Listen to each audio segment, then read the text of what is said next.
When The Last of Us came out on the PS3, geez, 7 years ago now, it was and still is known as one of the best games on that console generation, and even one of the best games of all time to many people. I would agree that the game did a lot at the time to not only be one of the best looking games of that generation, squeezing every conceivable ounce of graphical capability out of the, at the time, 7-year-old PS3. The game also perfected the PlayStation exclusive formula for the most part, and shaped how narrative-driven video games are being made to this day. Saying that The Last of Us was popular or influential on this generation of games is a huge understatement, even having come out in one of the biggest years in gaming of the last decade. This is sick.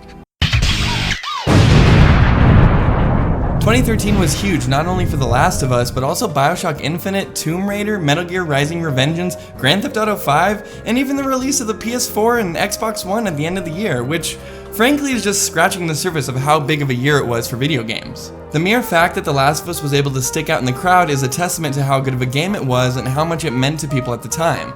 Since then, it has gotten DLC, a remaster for PS4, and just about every bit of merchandise you could ever want to spend money on, thanks to its insane popularity. I should mention that I myself am a pretty big Naughty Dog fan. Crash Bandicoot was the first game I ever played, and not to mention one of my all-time favorite video game characters.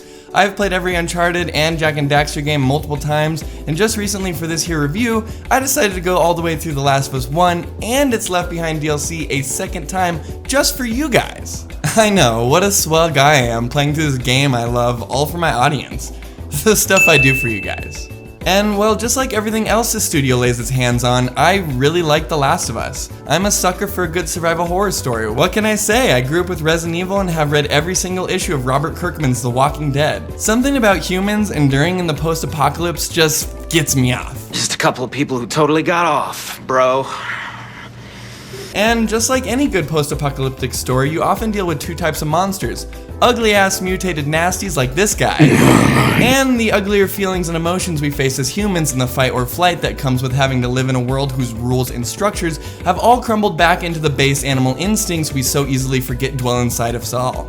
It's worth it to note that apocalyptic stories are kinda overrated at this point. Just about every idea that has ever existed has been done with zombies or at the end of the world, and because of this, you really have to show your audience something fresh or compelling to get your point across to us, your highly desensitized audience. If you weren't already aware at this point, the zombies in The Last of Us are based on the very real mind-controlling fungus, Ophiocordyceps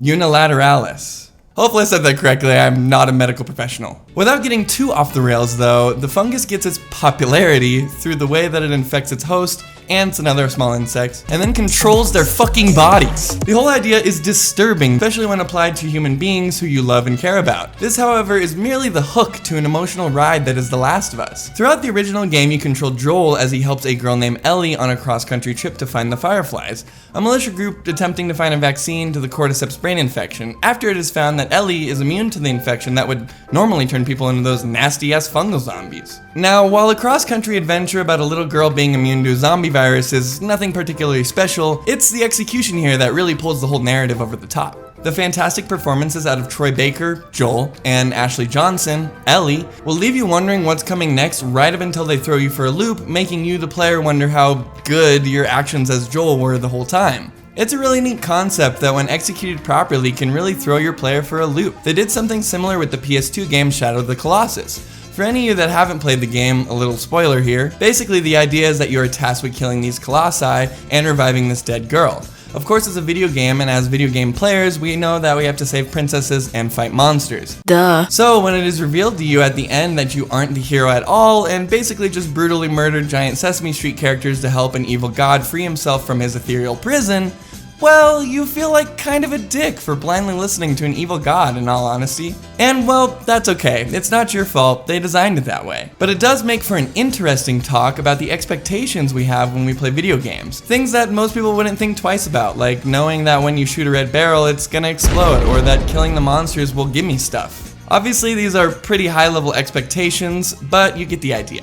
I recommend checking out the remaster on PS4, but we aren't here to talk about Shadow of the Colossus today, and merely are using it as a segue. Now, 7 years later, after multiple delays, we can finally wrap up Joel and Ellie's story, very fittingly right before the upcoming next generation of video game consoles, just like its predecessor. And to kick this off, The Last of Us 2 is a wild ride, to say the least. It is easily one of the most unrelentingly depressing stories I have ever had the chance to take part in. While the story itself is dark pretty much right from the get-go, the mix of story and gameplay comes together to create an ominous and constantly dangerous world that Ellie and friends will have to navigate. Throughout the runtime of the game, you play half of it as Ellie, and then eventually go back in time a few days to see the other half of the story from the perspective of our new character, Abbie. At this point, you may be wondering, where the hell is Joel? He was the protagonist from the first game, and I've grown attached to the scruffy guy.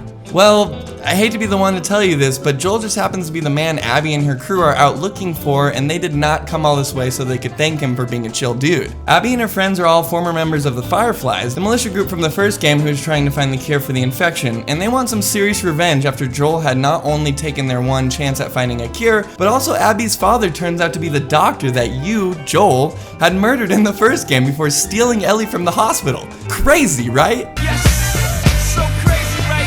They blow Joel's leg off, and we quickly switch back to Ellie, who is just now coming across the house that Joel is being tortured in. She comes inside, down the stairs, and before being knocked out herself, is forced to watch this Abbie lady beat Joel to death with a golf club, killing the character we just trekked cross country with for the entirety of the last game, and kicking off the roller coaster events we're about to endure for the next 20 to 30 hours or so.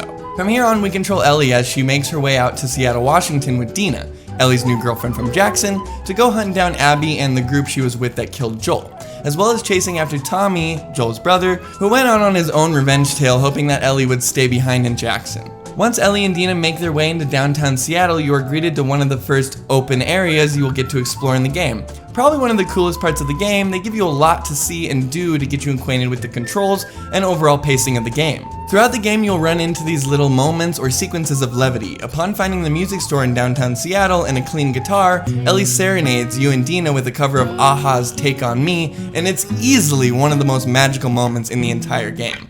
Little moments like this are everything in a game as unrelentingly sad and bleak as this one, and you'll find yourself getting lost interacting with this or that in between blowing the brains out of the backs of zombies' skulls. I remember seeing this a lot in the Left Behind DLC, and they really take this idea and run with it in part 2. Not only are there plenty of moments to have snowball fights and play fetch with dogs, but some really cool environments to check out like the Seattle Aquarium or the Wyoming Nature and Science Museum that not only provide some sick photo opportunities, but add some color and fun in between all the depressing parts. Speaking of depressing stuff, this game is chocked full of it. Tilo 2 being all about revenge, you can expect Ellie to get down and dirty with the killing, and from a gameplay standpoint, it works really well. Ellie and Abbie are both super agile. You can climb ropes, go prone, and even jump now. You'll be running through cracks in walls, hiding in some of the luscious grass I've ever laid eyes on, and escaping certain danger in no time. There's a huge emphasis on movement and stealth in this game that constantly keeps you moving around and assessing how much you have of what and how you can use it effectively to tackle the seemingly never-ending onslaught of WLF, Seraphites, and clickers they throw at you. Something that wasn't quite as effective for me was Naughty Dog's attempts to make me feel bad for killing. They do this a variety of ways, but at least when it comes down to some random NPC screaming Karen's name after I shot an arrow through her neck, I noticed the first time, and then every time after that was just another dude I had to shoot to get to where I needed to go. Most of the kills or actions that ended up making me feel the worst happened in a cutscene or button prompt. While this was plenty effective for my ongoing belief in the story of the game, I personally think this would have hit home a little harder if they put more of the control in the hands of the player to really drive home the cycle of violence idea this game wallows in.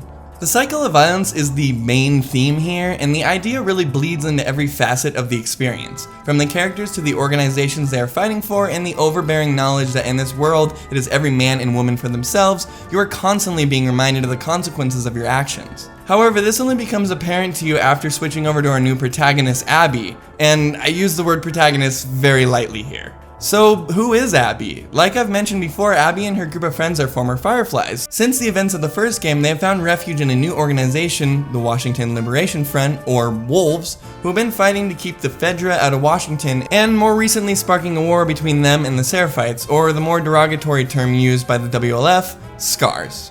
The Seraphites are often less militant compared to the Wolves, often using lower forms of technology like bows and arrow, and utilizing their horrendously creepy way of communicating to each other through whistling. You really don't know fear until you are surrounded by whistling seraphites while hiding in the grass, waiting for your opening to fight or bounce out of there. As you play through Abbie's half of the story, you'll befriend 2 seraphites who are attempting to escape the oppressive grip of the Scars, Lev and his sister Yara. Abbie and Lev will end up forming a very close bond that is meant to mirror that of Joel and Ellie from the first game, further playing into the cycle of violence when Ellie is incapable of letting her rage go, leaving the peaceful home her and Gina get together near the end of the game to go after Abbie and Lev again. The ending moments of this game are absolutely heartbreaking, and even after a game that was maybe slightly too long, I have not stopped thinking about the ending and how it plays into the greater concept of the game itself. The Last of Us Part 2 really makes you want to hate Ellie and Joel by the end of it all, and makes you question who the good guys really are, and if there even is one. In my opinion, I would say that I might like Abbie and Lev even more than Ellie and Joel at this point, and I think that this is where the game really shines. For my playthrough, I got some light spoilers from the leaks that dropped a few weeks prior,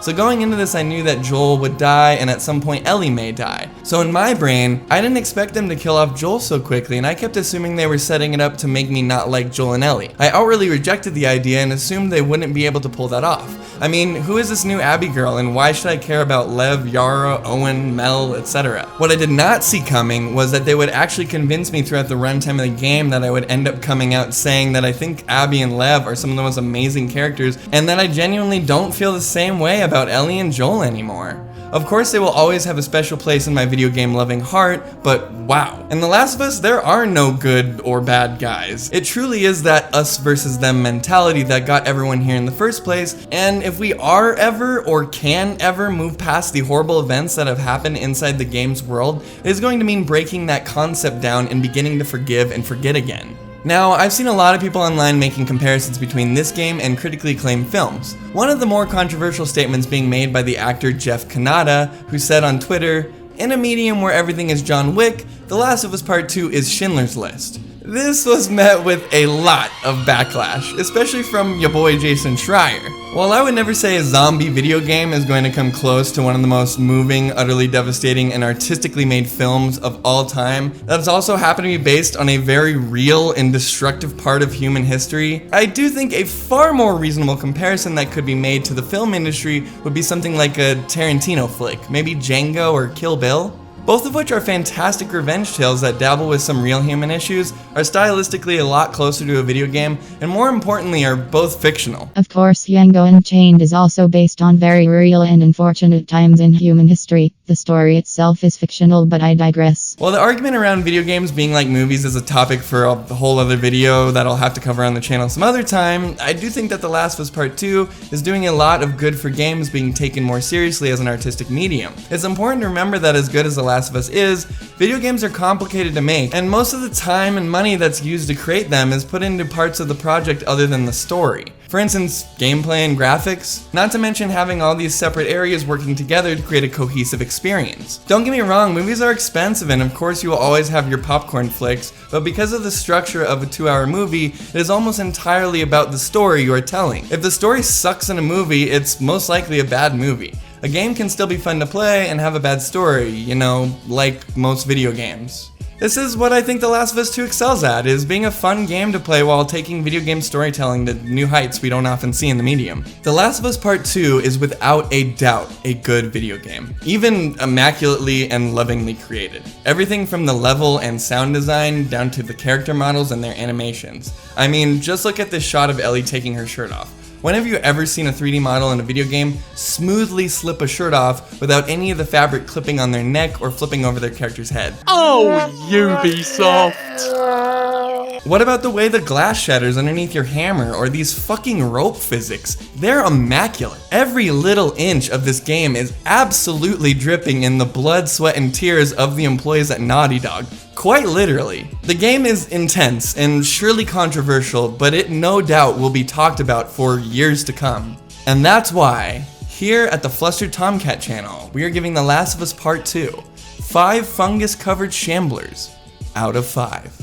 Thanks for watching, everybody. I really appreciate it. I am Brandon. This was the Flustered Tomcat Last of Us Part 2 review. Remember to like the video if you like what I do, subscribe to the channel if you'd like to see more, and my apologies for this video taking so long. We should be able to get back on course. This game threw me for a loop, and it took me quite a while to get all my thoughts and ideas cohesively put together into a script. Thank you all for sticking with me. I will have some regular normal content out here very, very soon. Thanks for watching, and of course, have a kick-ass week. I'm odds and ends, but I'll be stumbling away. Slow.